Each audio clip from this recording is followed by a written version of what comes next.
Buckle up your pant legs and zip up your hats. It's time for Sounds About Light, a podcast about Kingdom Hearts 358 Days Over 2. I'm Sam. I'm Drew. It took me a minute to remember. We took a week off, and I almost forgot the title of this game.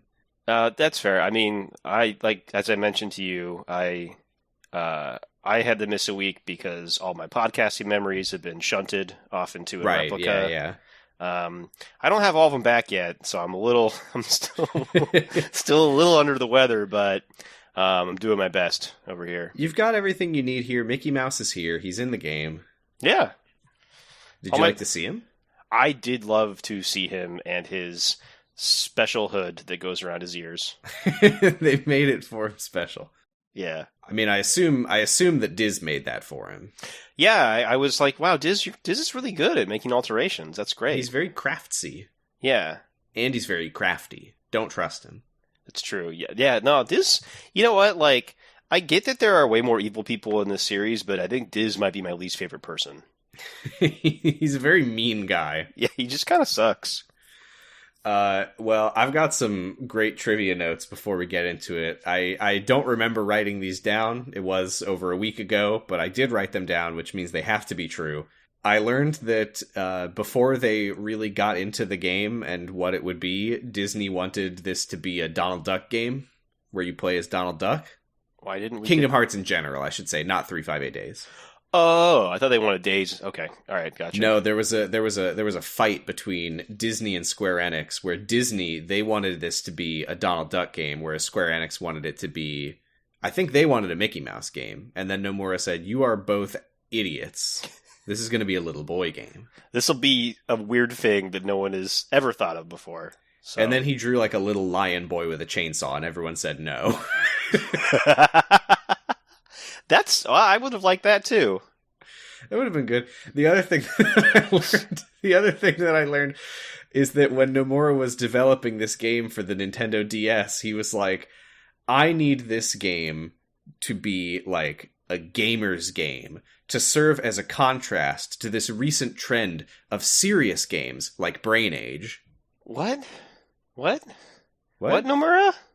Well, I mean, it makes sense because the goal of Brain Age is to make your brain younger. Like, I think you want to have like a 20-year-old brain age, is what the game says. And I guess I remember like that couple years where every game was just a Brain Age clone.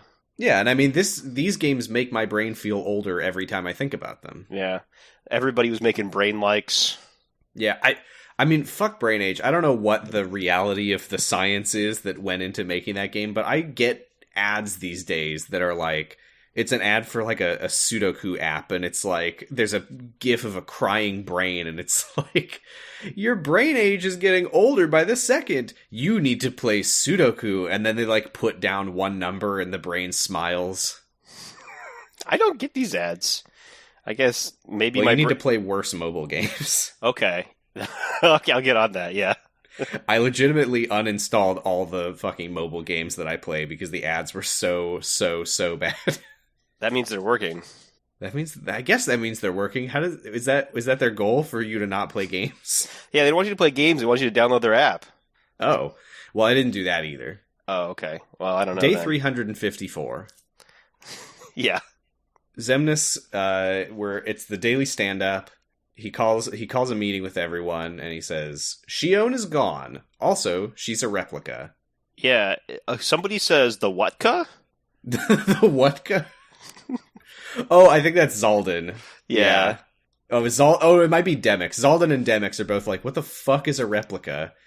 Xemnas tells them that it was one of Vexen's little projects, and he says, our plan for Xion was slightly derailed by Vexen's untimely death. Yeah, and that was interesting, because it's like, it does bring in, again, that Sykes is like kind of doing... I guess more Marluxia was really going rogue when they killed Vexen. Yeah, well, it was Marluxia was going rogue, and Axel was also going rogue within the going rogue that Marluxia was trying to do. Yeah, right, yeah. There's a lot of factions involved. Why do people think these games are convoluted? I don't know, yeah. It's the damnedest thing. So Sykes asks Axel to confirm that there were no reports from Castle Oblivion of replicas forming their own identities like this.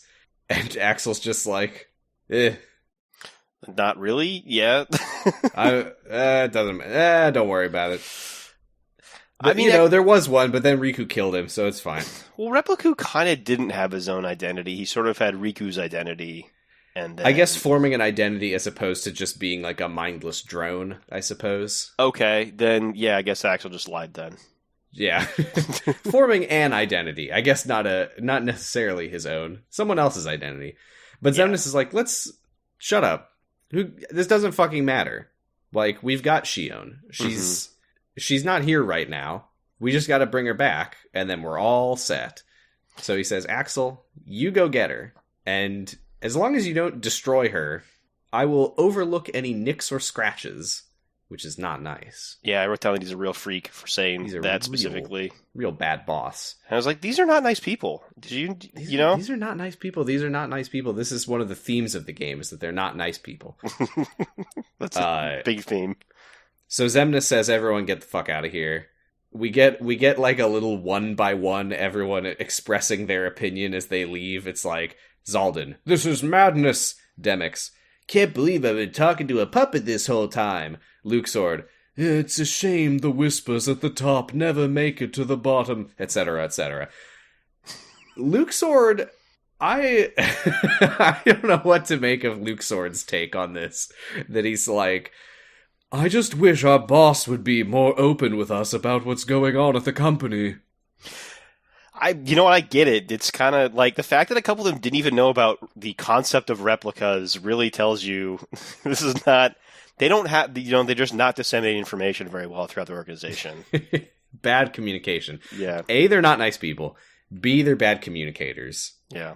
C, Xemnas is always checking his email when everyone else is working. That's why workplace safety is so poor in the Organization 13. Yeah. They keep dying. Yeah. That's about as bad as it gets. Yeah, pretty much. Roxas is like, Syx, she's not a puppet. And Syx says, yes, she is. And there's only 13 chairs anyway. Yeah, we don't have budget to add any more seats, Roxas. We spent it all on the seats going up and down. Roxas is like, can't she just sit in like Larxine's old seat? And he's like, oh, because she's a girl. Real mature, Roxas. Yeah. Although I think Xemnas was a jerk and was calling Shion an it, not a she specifically. Yeah.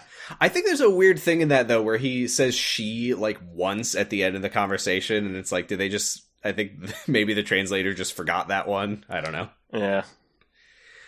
Yeah. Roxas catches Axel on his way out, and is like, hey, can you not bring Shion back? I think things are not really great right now for Shion to be here. And Axel's like, okay, but Xemnas will kill me if I don't follow orders. Yeah. Yeah, and so when he says Shion is dangerous, right?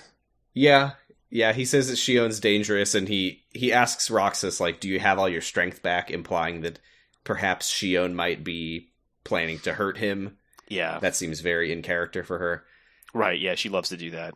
Roxas accuses him, by the way, of having known the truth about Shion for a long time now, and Axel is just like, bye. Yeah. Gotta go. Yeah.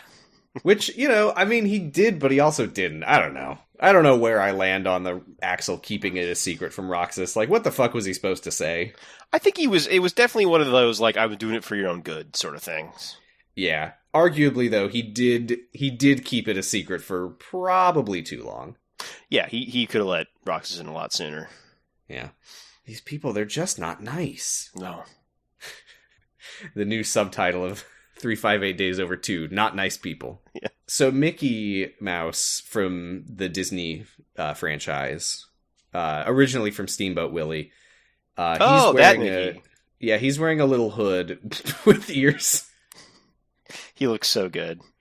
And he meets a hooded figure in the woods outside Twilight Town. And who should remove his hood but one Ansem, Seeker of Darkness. Yeah, I was getting ready to lose my mind here. Well, as was Mickey, who jumps back and does a cool pose with his Keyblade. It was very cool. He like holds out his hand as if to say, "Stay back, nobody, because I'm the only one here." But then Ansem, why he smiles, which Ansem doesn't usually do, and he puts on a blindfold, and then he becomes Riku, which Ansem also doesn't usually do. No, that's pretty out of character for Ansem for sure. He never did that in the first game or Chain of Memories. Nope. And Mickey's like, "Whoa, Riku, where you been?" And he says, "I've been trying to conquer my inner darkness." And Mickey says, "That sounds correct." Like, that is where we left him at the end credits of Chain of Memories. I don't think it was super clear at the time, but yeah. He went back to Diz to try to train his darkness skills. makes sense. Yeah. And his inner darkness, because it comes from Ansem, it makes him look like Ansem. It makes sense. Yeah, no, it all tracks. Definitely feels like he should be warning people a little more about it. Maybe put the blindfold on before you take the hood off. Yeah, maybe. or at least say something like, "Don't freak out." Or, "Hi, I'm Riku." "Your Majesty, I mean Mickey. Remember me?" Yeah. They talk about Sora. Riku's like, "Oh yeah, the organization, they've been pretty quiet since Castle Oblivion, which makes sense because we killed most." Oh no, actually, I'm sorry. He specifically says it's not just because they're low on members. They're up to something. It's unrelated to the fact that half of them were murdered. Right. Yeah.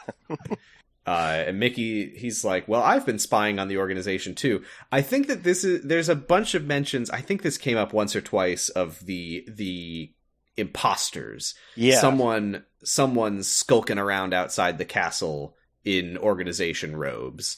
I think that this is confirming that Mickey and Riku were both imposters. I don't know why then they weren't like, "There's two imposters." Well, they look exactly the same when they've got their hoods on. It's so hard to tell. Yeah. Or maybe Riku was wearing some Mickey ears to throw them off. Yeah, I hope so. You can get those pretty cheap. Yeah. Although, Diz charges for the alterations, though. Oh my god, can you imagine if there's a scene in Kingdom Hearts where they like go to a store, like a gift shop at Disney Castle, and they have Mickey Mouse ears on sale? You know what? Everyone thinks they might go to the real world at some point in the new ones, and if they do, maybe they'll go to Disneyland. Oh my god. I wouldn't hate it. I would hate it, but I wouldn't hate it in a different way. I hope that doesn't happen. I don't want to have to form an opinion on that. Sora has to fight through a bunch of Disney adults to try to reach the heart of Disneyland. Sora, he's like, I gotta go on all these rides, but there's people who just seem to know the park better than me. And then a mentor pulls him aside and says, "Have you heard of the Disney Genie app or whatever it is now?"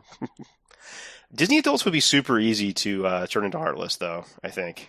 They're definitely easy to tempt with the dark. Weak-minded. Yeah, yeah. I thought you were going to say Disney adults would be easy to kill, so I think that was that's on me. That's where I thought you were going. You weren't going there. I think most humans that don't have a Keyblade are probably pretty easy to kill for Sora. That's true. Honest. If you smack someone really hard across the face with a Keyblade, they probably will die. You get hit with a big metal bar, but by a Works kid every time. A kid shooting lightning. That's true. A lot of people forget that Sora can shoot fireballs. Yeah. And you know what? I don't think I can beat that personally. No. I mean, I've never been hit by a fireball. I don't know how I would do. That's a good point. Maybe I would win. I probably would be fine. Yeah. So Riku and Mickey, they agree. They're like, I think that the organization, they're trying to steal Sora's memories to stop him from coming back. Riku mentions that they've got his memories of Kairi under lock and key. That's Shion, of course. And Mickey is like, I'll help you fight them. And Riku says, No. I'm going to fight them. You need to watch over Sora, Donald, and Goofy when they wake up in case something happens to me. He says, very unnecessarily vaguely, he explains, I am probably going to have to fight someone from the organization soon, and if I survive, it will probably only be because I gave in to the darkness inside me. So I won't be there to, throw him a welcome back tea party. Yeah. It's very funny to make Mickey Mouse promise to help you after you die. Well, to help someone else after you die. Sure, but either way. I mean, lest we forget, he did in Chain of Memories ask Mickey to kill him. Yeah, Mickey refused that time. Yeah. And then he said, "And I in you!" And I in you! Yeah, I did like that we just got like a lot of shit just explained right here. Like, there were things I had been confused by, and all this basically gets explained right now. So thank you, Riku and Mickey.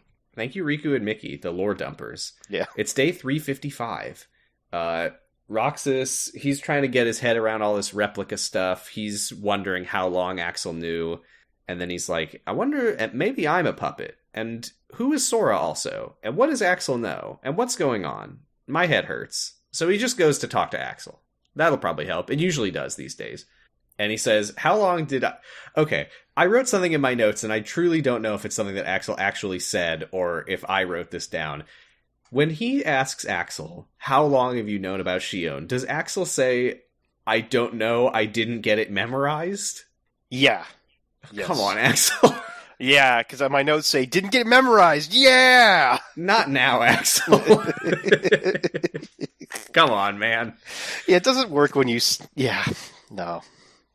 And Axel admits to Roxas that the organization was just waiting until Shion became stronger than him, and then they were going to kill him. And Roxas is like, were you going to kill me, Axel? And Axel's like, no! We're best friends. I mean, I'm making it sound sarcastic, but he says, no, of course not. We're best friends. Yeah, I feel like maybe there was one point where you might have killed Roxas, but not for a while now. Yeah. And Roxas says, who the hell is Sora? What is different between me and Shion, and how does it all relate to Sora? And Axel's like, I don't think you need to know that. That pissed me off. I was like, just fucking tell him. Like, why would it matter now?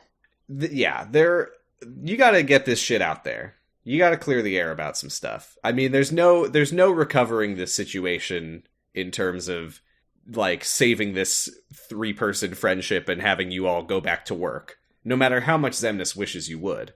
I mean, I guess charitably, the only reason Axel wouldn't want to tell Roxas is he's afraid that then Roxas would, like, sacrifice himself to bring Sora back to life. That's the only reason. That's the only reason I think of not telling him. Because otherwise, like, why not? What does it hurt? I guess well, I don't know, because, like, Roxas already is very uncertain of his identity. Maybe he's worried that Roxas would feel like having it confirmed explicitly that he's just, like, a shadow version of somebody else. It might like kind of push him over the edge in some way. I don't know. I don't really know what Axel's thinking here, but yeah, neither does Roxas. We get a good Jesse McCartney emoting moment. I hardly know who I am. What is so wrong with wanting some answers? Yeah, that was a good one. Yeah. I've been watching some Birth by Sleep for fun, as I've mentioned, and boy, Jesse McCartney can emote circles around the other two protagonists of that game. The darkness. Where did it come from? It's gonna be a rough time for voice acting when we get there. That's not, and I'm assuming you're not talking about Sora and stuff then, because I feel like he's pretty good actually. No, Haley Joel Osment is good. We'll meet 2 other characters who are pretty flat. All right. But that's not for a million years. Yay! Sometimes I forget that we still haven't actually done Kingdom Hearts 2. No, we've done, like, the intro. Well. So Axel says, you just gotta trust me. And Roxas says, well, I fucking can't. Bye. He goes back to his room and he looks at the winter popsicle stick and he says, there's nothing keeping me here anymore. And this is where we get the scene from Kingdom Hearts 2 that we already saw. Where Roxas is, like, walking through the city on his way out, and Axel says, is your mind made up? Roxas says, I gotta know why the Keyblade chose me. Axel says, they'll destroy you if they find you, and Roxas says, no one would miss me. And Axel says, that's not true. I would. If, yeah, again, friendship is pretty okay in this game, but not to begin with. Friendship is pretty okay. I'm sure I've said this before, but I really feel like Axel has been, like, the missing piece of the puzzle for why this story didn't quite hit for me so hard the first time. I feel very sad for Axel and the others. Yeah. Day 356. Shion meets Namine in the old mansion. Namine asks Shion what she wants to do, and Shion's like, I started to realize over time that my memories aren't my own. And Namine says, confirming explicitly, you are Kairi as Sora remembers her. Right. Yeah, that makes sense. They got the same face shape. Oh yeah, and it's younger. It must be younger Kairi face too, not current Kairi face. She's voiced by Hayden Panettiere again. Not really. Shion says that she has to go back to where she came from. She knows that now. And Namine kind of warns her. She's like, if you do that, you're going to disappear. And because all of the memories that exist within you are all in relation to other people's memories of somebody else, if you disappear, everybody will forget that you ever existed. And Shion's like, I know, and I'm ready, and I'm okay with it. Yeah, pretty big of Shion. Yeah, I mean, I can't. This is a situation I've never been in. Yeah, much like having a fireball thrown at me. But yeah, it is very, very emotionally impressive that she's prepared to be like, and she had time to think about it. Like, she talked to Riku about it last time, and he was like, I think you need to make the choice that's best for everybody. And she's like, I don't know if I'm ready to do that. And she went back to the organization, and she had a fun time. Yeah, I guess that might have made it easier, I suppose.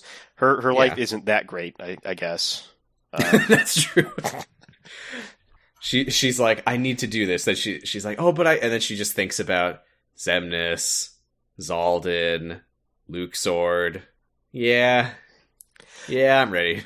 There was something earlier on, I had a note, I don't remember what it was about, but something about how Demyx talks to Shion a lot.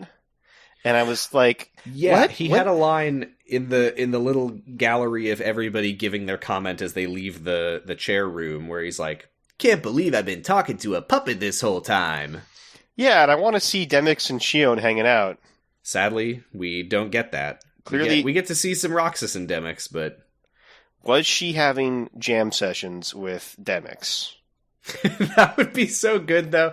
Yeah, Shion is like, she's like saying goodbye. She's accepting her fate, and you just see like a little slideshow of like her and Roxas going on missions, and the three of them sitting on the clock tower, and her starting that band with Demyx and Luke Sword, and the time she won the poker championship, and the time that Xemnas came to her dance recital. It's Demyx on the sitar and her on the recorder, just going wild. It's a metaphor for how she wishes she could make a record of her memories. Yeah. Fuck. Now I'm crying. Oh, Axel plays the recorder then. That's right. Yeah. Got it recorded? That's a better catchphrase, I think. So, yeah, Shion, or Namine? No, yeah, Shion asks Shion asks Namine, because she's like, I know that Roxas should be going back to Sora with me, but I don't think he's ready to make that choice. So can you keep an eye on him in the tutorial of the next game? And she says, okay, I'll do that. And Diz shows up, and he just, like, glares at Shion, and he's like, the organization have found us. You never should have trusted this blasted puppet. He's such an asshole. Yeah, he's a real dick. But Shion against Diz's wishes, she's like, I'm gonna defend the mansion. If they came here looking for me, I will hold them off. And it's Axel, because we knew that it would be Axel, because he was ordered to. I forgot for a second. Right. He says, I think this is like a sub catchphrase of his. Why do I always get stuck with the icky jobs? Has he said that before? I think he said that. I think he said that when he got sent to like kill Roxas toward the end of the prologue. Yeah. And you know what? I agree. Murder is pretty icky. So it sucks. Yeah. I love this scene, and going back to what I've said before about how much Axel adds to this this drama. Shion is like, I'm gonna go back to where I belong, and Axel's like, I know that's the right thing to do, but it pisses me off. And she says, but it is the right thing to do. And he says, He says, "How do you know that? Everybody thinks they're right." And she pulls out her Keyblade, and he says, What's your problem? You both think you can do whatever you want. And I'm sick of it. Go on, you just keep running. But I'll always be there to bring you back. Yeah, I liked that a lot. it's so good, and you really feel how much he's just like caught in the middle of all this. Yeah, and I mean, it's actually characterful, because I feel like, in video games, most characters just have to be like broad strokes, because you don't really get to spend that much time with them, but that's like an actually characterful, it's not just like a I don't know, a stick figure, basically, at that point, which is nice. It's sad because you feel how much he's he has no sort of idea of when this is all gonna conclude. In his mind, he's like, I could very well be doing this forever. Just like trying to wrangle my two friends who are just trying to get away because I can't let them leave, but I also can't leave. It's rough. Yeah, I think this part's really good. And Shion just smiles, and then they fight, and we just cut straight to it. I hate to say it, as much as that last scene is really good, the cut to him just like lugging Shion's unconscious body into the castle is kind of ridiculous looking. Yeah, that's not as good. He just like drops her onto the floor and collapses, and then Xemnas just walks in and is just like, "Oh, good," and just picks up Shion and walks away. Yeah. I think it's vaguely implied that he like does something to Shion. I don't know if we're supposed to think he like reprogrammed her brain, or if they like made some modifications to the replica body. But maybe. I think he did some sinister stuff to Shion while he is off screen. Okay. And I think that is a little bit bolstered by the absolutely ridiculous thing that happens in the next scene when she becomes Wait, what do we see in the movie? We see her become a big monster, right?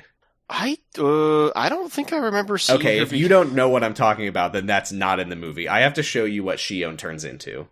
Oh, okay. Yeah. And I think that this is probably what Xemnas was doing. What?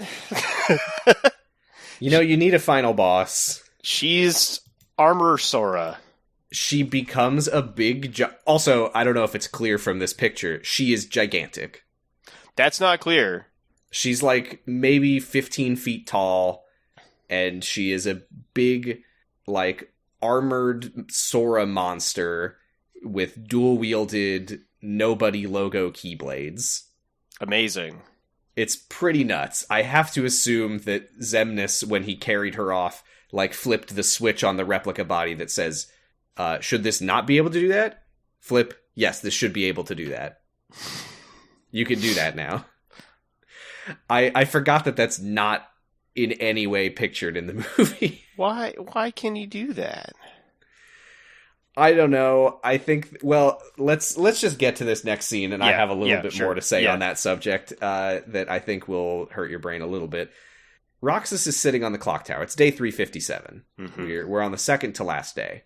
And Roxas, we find out that since he left the castle, he's kind of just been walking around Twilight Town aimlessly. And he goes up to the clock tower and he's like, what was I thinking? Like, where did I think I was going to go? And Shion sits down next to him and hands him an ice cream. She's got her hood on. And she says, they just kind of like sit together for a second. And then she says, Roxas, I got bad news. I'm out of time. And we don't see it, but she pulls off her hood. We don't see her face. And she says, I have to do this. Let me check my tally. This was my fourth cry of the podcast. And Days has never made me cry before. It got me this time.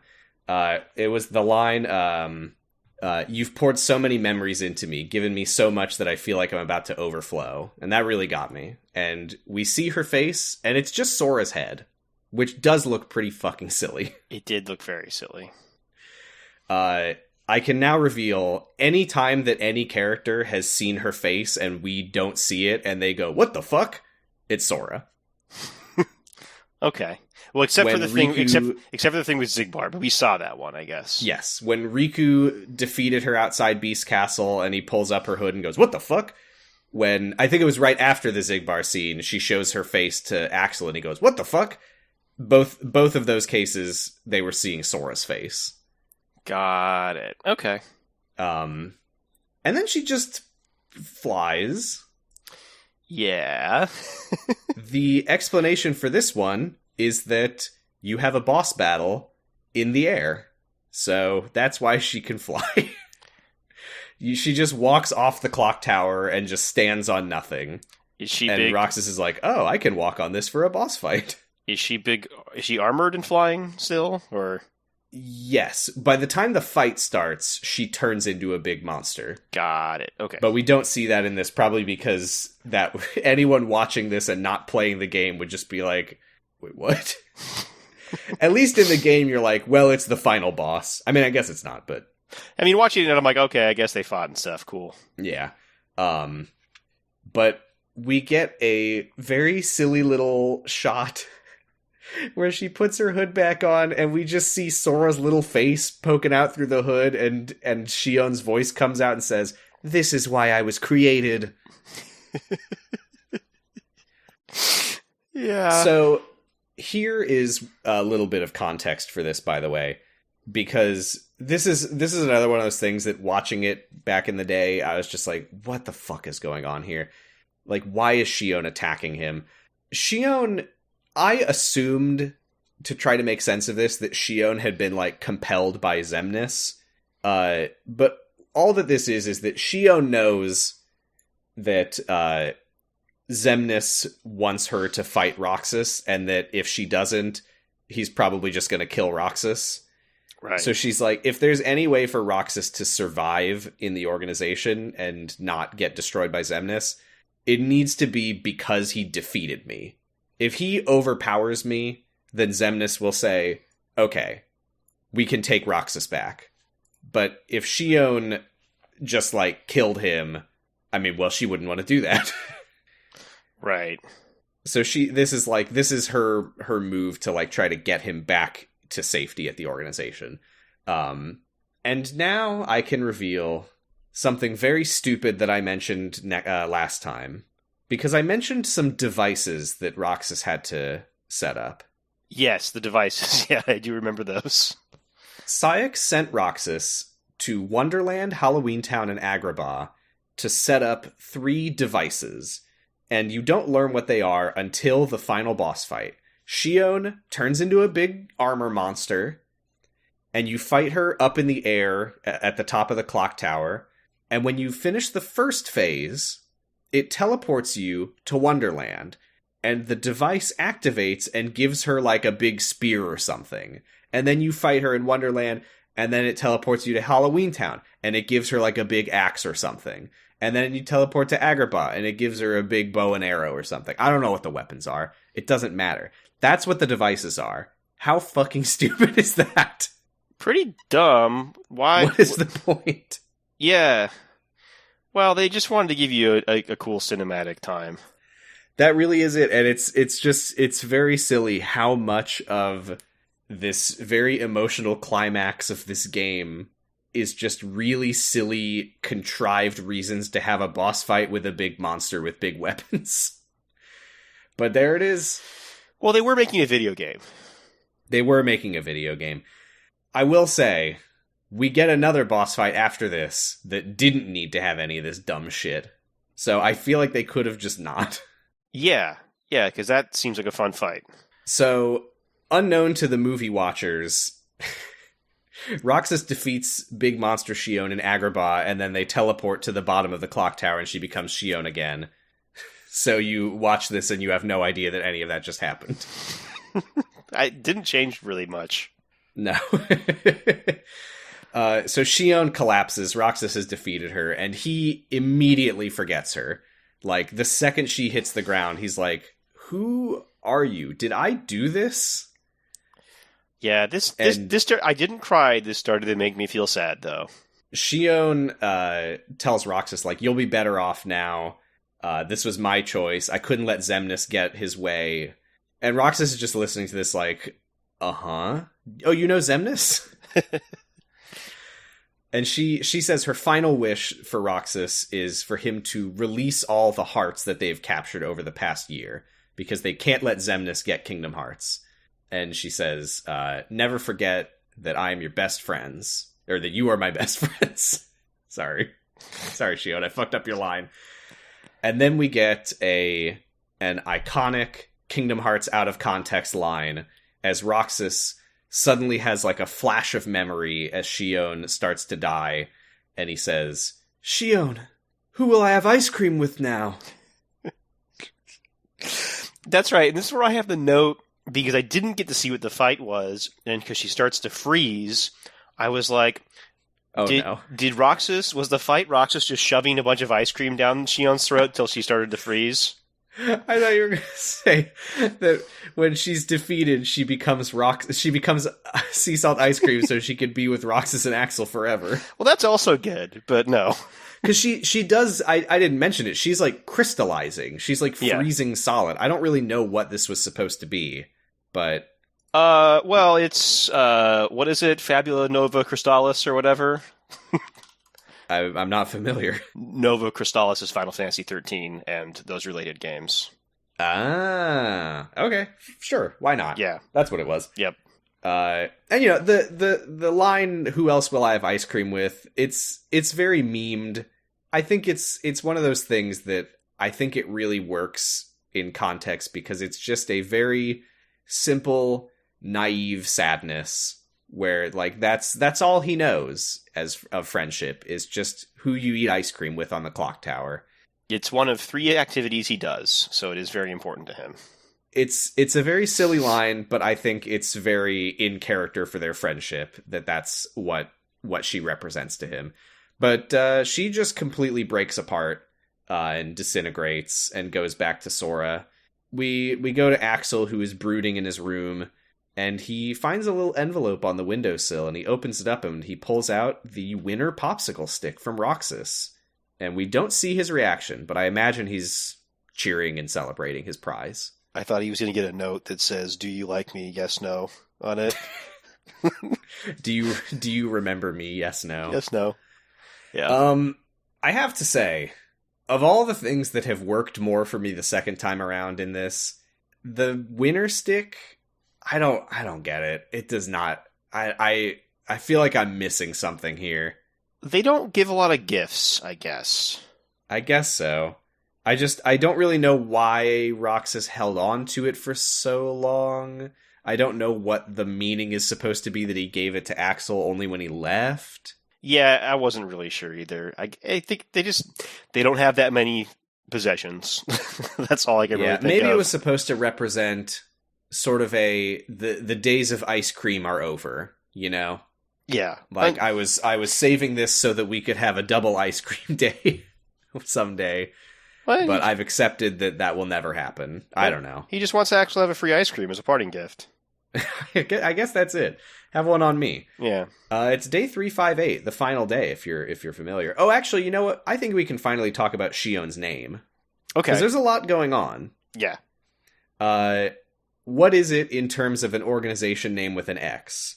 It is number I. Oh. It's got a double meaning in that because it's no I, as in a lack of self. Right. And it's also, what number is she in the organization? She's an imaginary number. She's none of them. Okay. That's number 1 and 2. Also, Shion, the Japanese word Shion, and I didn't write it down, but Shion is the Japanese word for a particular species of flower, which in Japanese flower language means I will not forget you. Oh, okay. I believe there's one more layer. Ooh, do I remember it? I think it means shore or something, because Kairi and Namine are both ocean related. Let me quickly check this. And Destiny Islands, it's beachy times. Yeah. Well, it's Sora and Riku are sky and I think Riku just means land, or Riku might mean like landmass or something. Okay, I didn't realize that. Oh, Shion is Shione, the sound of the tide, whereas Namine is the sound of the waves. Oh, okay. So that's all the layers, and I don't believe that most of those were on purpose. Oh, really? I mean, in my mind, it was that it was supposed to be like no I, yeah, no self, which is the dumbest one in my opinion. And then I think Nomura, like later, was like, "Oh, the flower thing, oh the imaginary number, oh I don't know." I feel like one of those must have been plucked out of like happenstance later. I don't know. It feels like too many layers to be intentional all at once. Yeah, I agree with that. That's my opinion. I agree with that, but not that there's anything wrong with that. I just imagine Nomura like looking at the name and just thinking about it and being like, "Oh shit, you know what else? You know what else works?" Yeah, it's the way he writes stories in general. You know who Sora could turn out to know? It's day 358, and this is the secret ending movie from the end of Kingdom Hearts 1. Yep. It's still pretty it's still pretty badass. It's still pretty badass. It also oh, Nomura. So much stuff in this, I literally had to like read an interview with him explaining what was going on because it's so... I think they were a little bit hamstrung by the fact that they needed this to match with the final mix ending. Because, or I guess just the Kingdom Hearts 1 secret ending. Because there's like 6 things that happen in this that happen in the blink of an eye, and Nomura is like pointing at it and being like, so what happened there was Shion was kind of manifested, and it's like, maybe you could have just added a little bit of supplemental dialogue. It's fine if it doesn't perfectly match 1-to-1. Yeah. Yeah, it's okay. It was a secret ending. Like, you could change it a bit. You didn't even know who the characters were when you made it. But here's what happens. Roxas is walking through the city. He's heading back to the castle because Shion told him to release the hearts of Kingdom Hearts. So he's like, I gotta go do that. He's surrounded by Neo Shadow Heartless, like in the thing. He pulls out Oathkeeper and Oblivion. So he's dual wielding now. 2? 2? 2? One could assume that perhaps that's because of Shion that he now has a second Keyblade. Who's to say? Okay, I could buy that. Riku looks down at him from on top of the skyscraper. Roxas runs up the wall like a badass to attack him. And then this is the moment where I had to pull up an interview and be like, what the fuck was this? Because Roxas throws Oblivion to Riku. Right. And when Riku catches the Keyblade, he like has a Shion flashback. Mm-hmm. Here's what happened. Okay. And remember that Keyblades are very strongly and closely associated with hearts. Yes. They're made of hearts, right? Yeah, in a metaphysical sense. Yeah.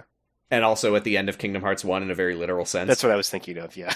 Yeah. Although that was a Keyblade of heart. But we don't need to get into that. Right. So Shion sort of pulls some strings. There's a little bit of Shion heart residue in Roxas right now. Mm-hmm. And this little shred of Shion's being that still exists compels Roxas to throw Oblivion to Riku. Oblivion, as Roxas's second Keyblade right now, sort of represents his connection to the heart of Shion, who of course had a Keyblade. And Shion is like, this is the Riku Keyblade. I mean, I'm adding that. Nomura didn't say that, but Oblivion is, of course, the Riku Keyblade. Right. So Shion sort of injects a little bit of her will into the Keyblade. Roxas tosses it without really knowing why to Riku, who catches it, absorbs that little bit of Shion's will, and remembers her and what he needs to be doing. Because lest we forget, when Shion died, everyone forgot her. Even Roxas doesn't quite remember her yet. Right. Or right now. So Riku catches the Keyblade, he remembers Shion, and he understands what is happening. Shion is asking Riku, don't let Roxas go back to the castle.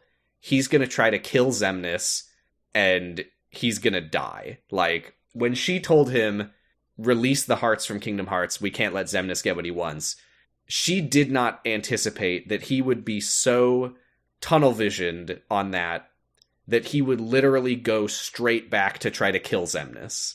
And she's like, there's no way he's going to be able to do that. Riku, you have to stop him. All of that happens in the span of maybe like half a second.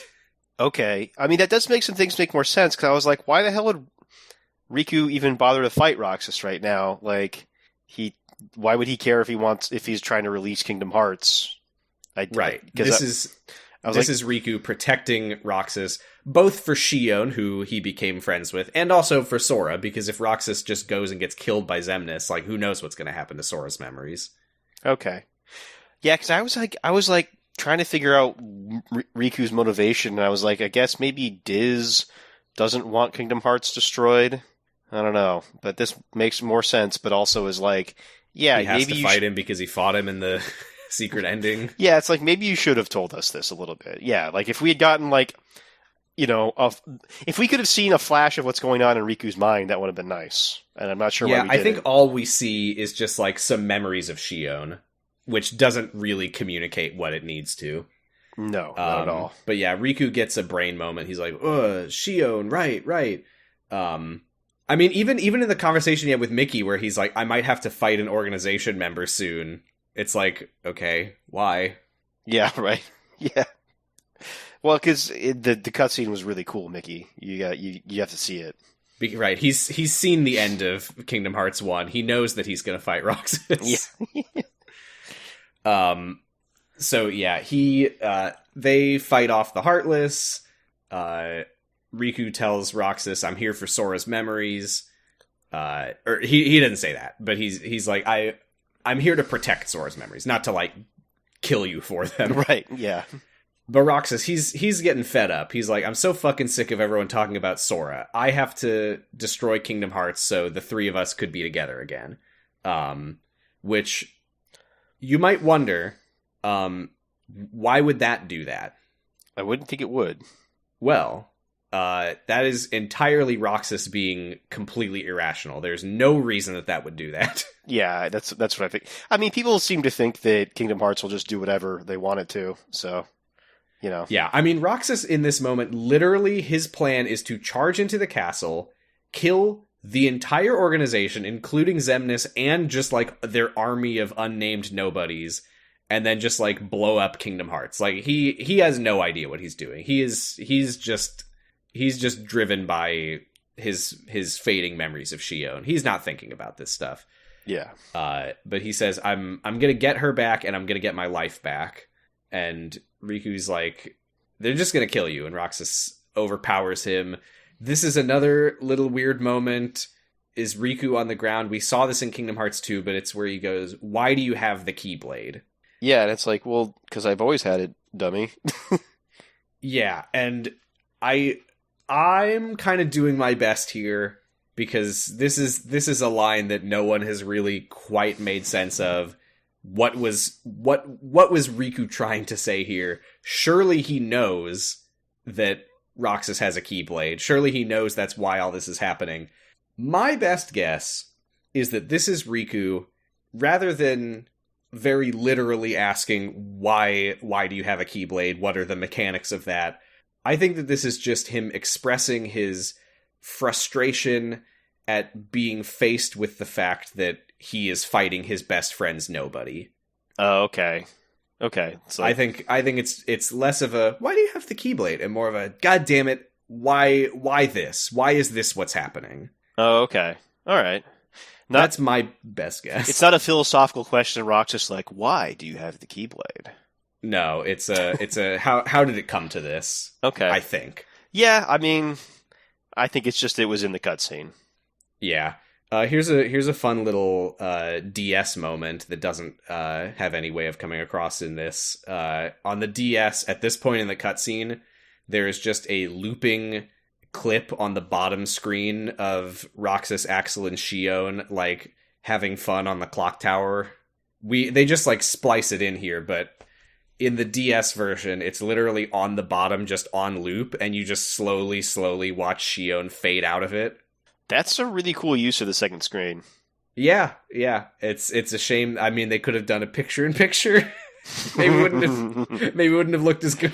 I don't know. Now that you've said it, I would like to see it.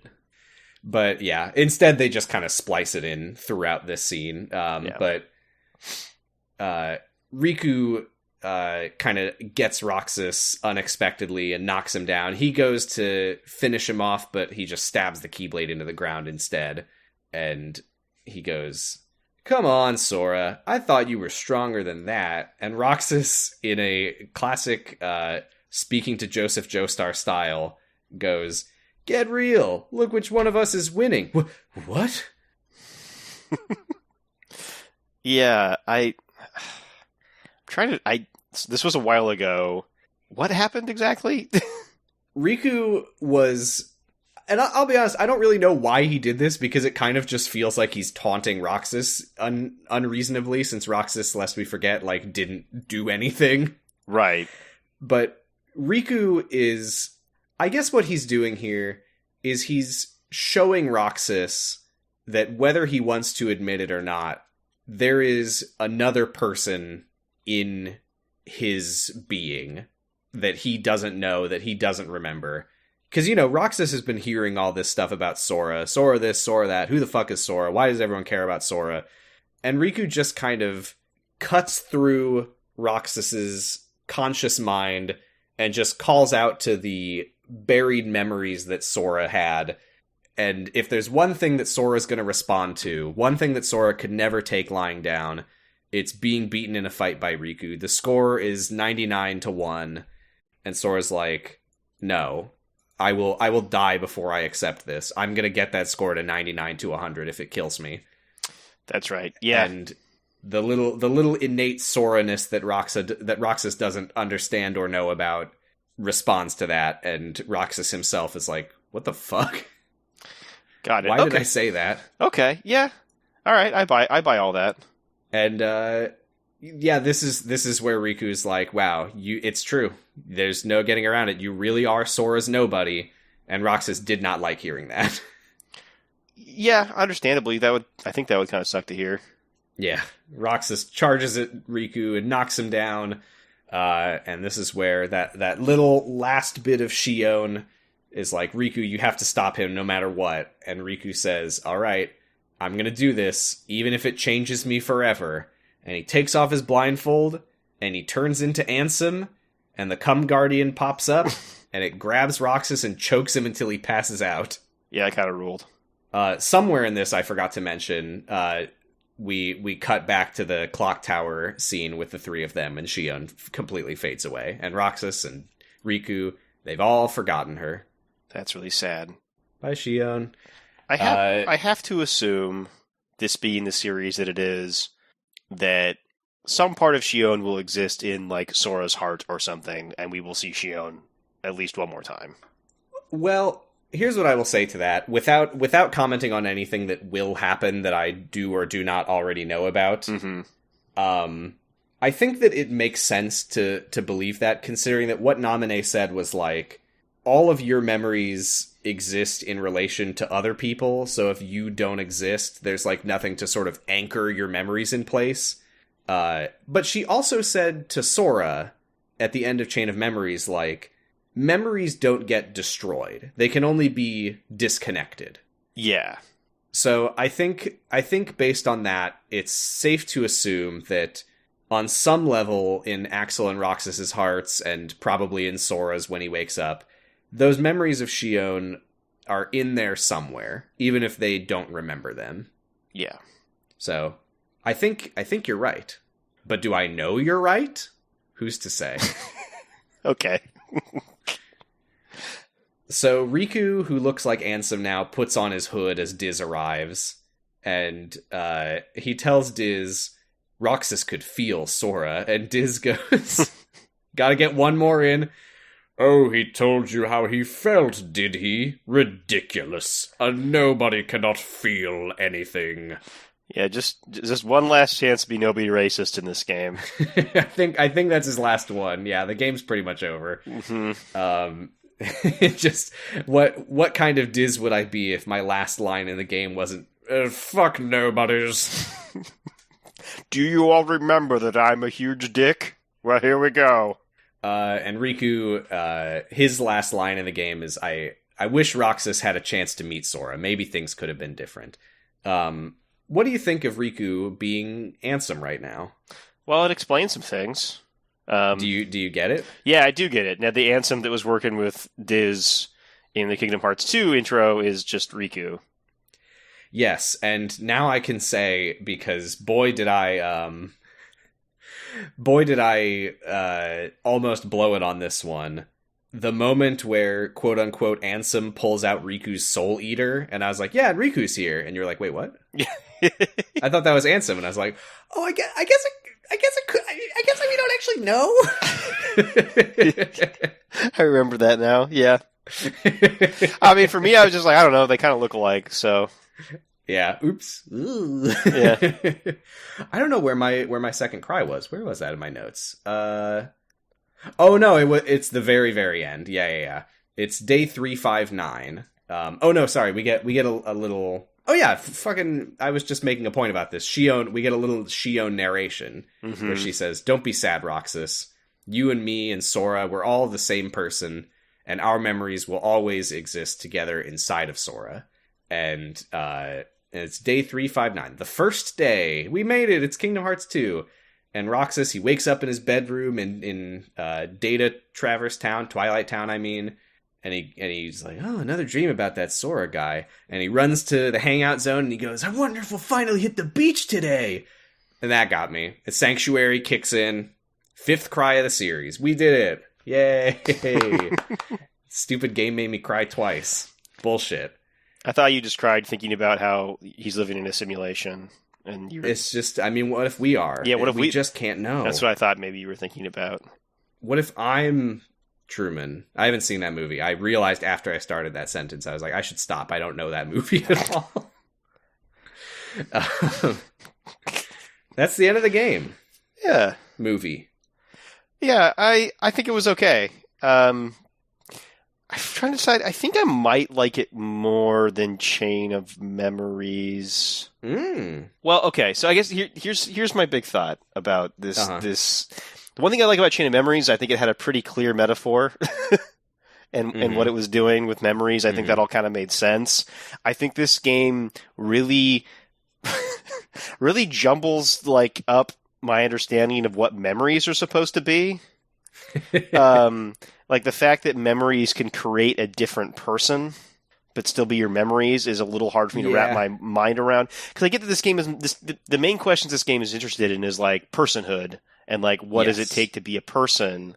Yes. But when you've also already created all this lore about what memories are, it gets really that's just like I'm like.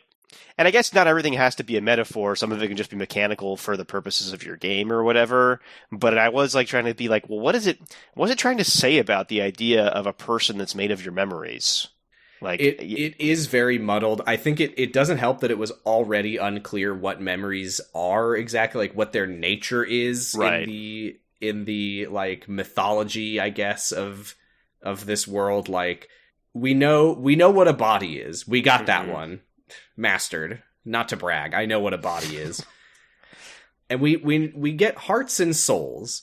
And I'm like, okay, I think I get what a heart is. I think I get what a soul is. I think the heart is more about the sort of spiritual existence of a person, sort of like the core of their being. Whereas the soul seems to represent their will, their personality, their memories. And then Nomura says, what did you just say? Memories? No, the memories are with the heart. And I say, well, how does that make sense? If the soul is the personality and the heart is not the personality, why did the memories have nothing to do with the soul? And Nomura says, maybe we'll get to the soul in like the 15th game. I paused there because I was like, are there already 15? I don't know. I mean, he kind of seems to think that memories, yeah, because like all the nobodies have memories, right? But they don't have hearts. And like what a heart really is taking those memories and creating personhood out of it. But is it? Maybe. I don't know. That's because not... a lot of the time it feels like a heart is just sort of like the fusion core that powers your body. Yeah, maybe. I don't know. Would that be so bad? Yeah. Yeah, I think that's a tough thing is that I don't know how much time I should be spending trying to figure out what the metaphor is for all these different things, because sometimes I'm just like, well, I don't know. Maybe there just isn't one. Maybe it's really just mechanical in this case.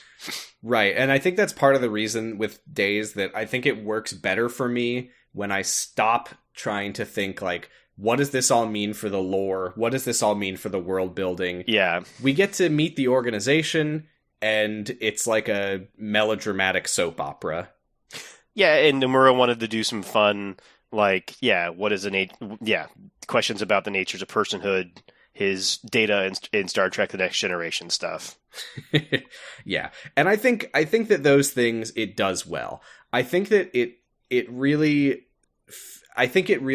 buckles under the weight of the format of the game, and they absolutely did not adapt that format very well into a movie, because they basically just took all the cutscenes and stapled them together, and that did not really work as a movie. I think they absolutely could have made a good movie out of this story, but they didn't. They just put all the cutscenes into a video player, which is not a movie. Are you telling me this isn't the ideal way to consume Kingdom Hearts?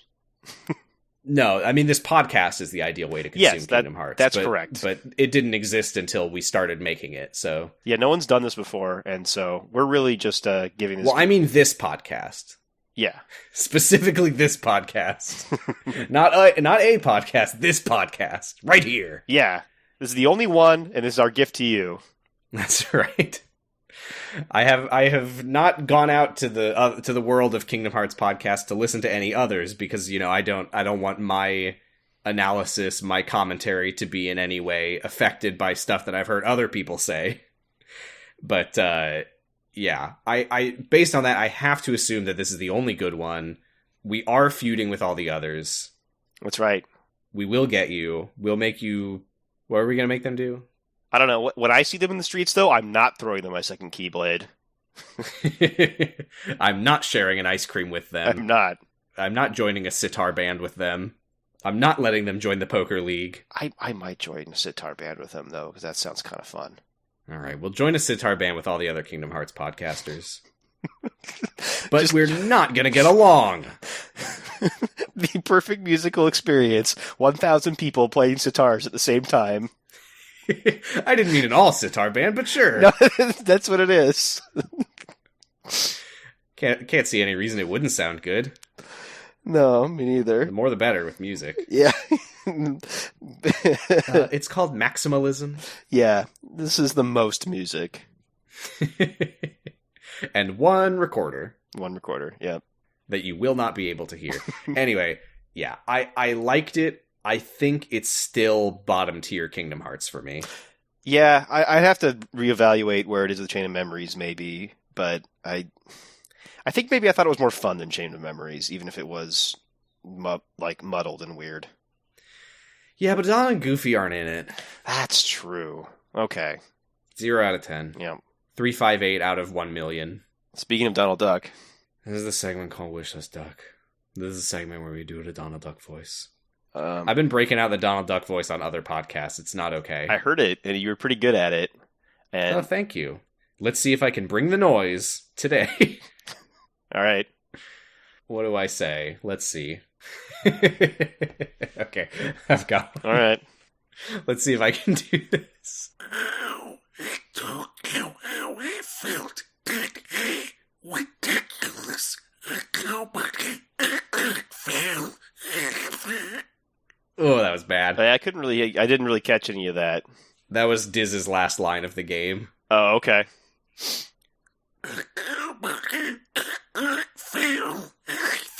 I'm just gonna try to say ice cream, and I haven't practiced at all because I'm sick.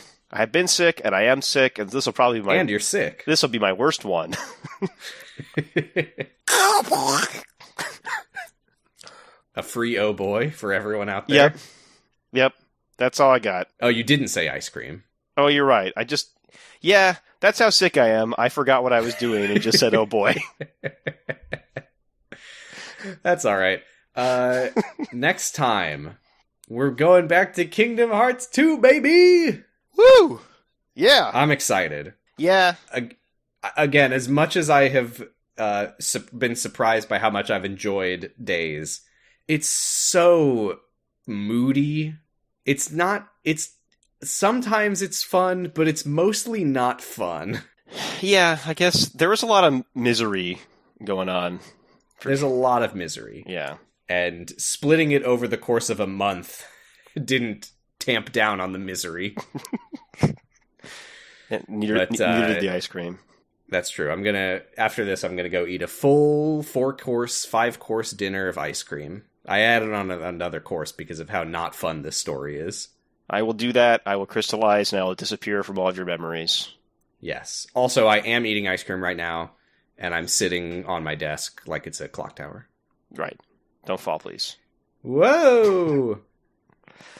We are on Twitter at SoundsBoutLight. We're on co-host at SoundsAboutLight. I'm on co-host at Positive Stress. Listen to my other podcasts, Dr. Huh? Where we are watching Doctor Who in a random order. We just watched a shit episode about Robin Hood.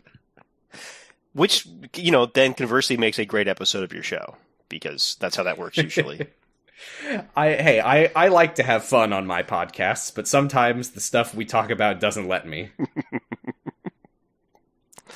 That's fun for the rest of us. Oh, and 0 to 0, where we just started Blade 2. There's fun. Now there's a fun movie. Yeah, it's the number one movie for vampire explosions. You can find me on co-host at Achilles Heelys. I guess I'm on Twitter at Achilles Heelys. I don't really do anything over there. You can listen to DF Plus. We just put out an episode on Apple reviews.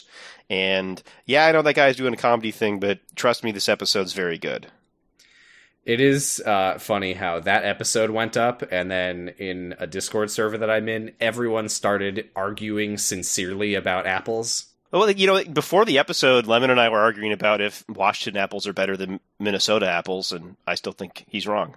Well, it's easy for me to decide because I've never had any apples from Minnesota as far as I know, and I live in Washington, so I'm pretty sure the ones that I'm eating are probably from here. I don't want to get into it. That's actually probably wrong, but... Oh, shit. Yeah. I bit into an apple the other day, and it was completely rotten and brown on the inside, so that was probably from Minnesota. Lemon. That's right. That's where all the rotten Thanks apples a lot, come Lemon. from. Yeah. Thanks, Lemon. He definitely listens to this show. I cannot see why Lemon would not be interested in listening to our podcast about Kingdom Hearts. Yeah, it's his favorite thing. Well, we'll be back next time to talk about Kingdom Hearts 2, and like we say at the end of every episode for some reason. Well, we also talk about Noise Space, maybe, and other shows on Noise Space. Oh yeah, noisepace.xyz. Kamurocho Radio will probably have an episode about Yakuza Ishin, Like a Dragon Ishin soon. Check that out, probably. Yeah. God, that sucks. Keyblade. Bye. Bye.